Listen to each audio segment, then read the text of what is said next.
स्वतंत्र उत्कल प्रदेश गठन में जो ओडिशार बरपुत्र मानकर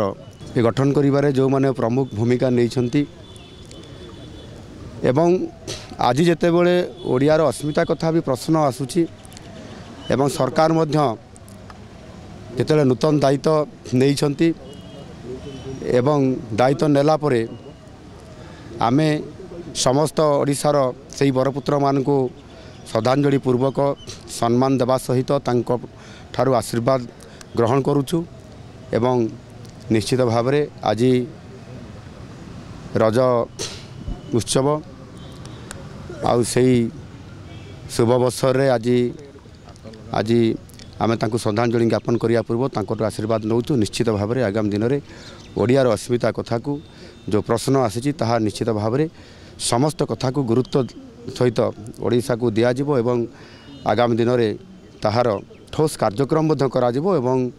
सेति पई रोड मैप प्रस्तुत होउछि।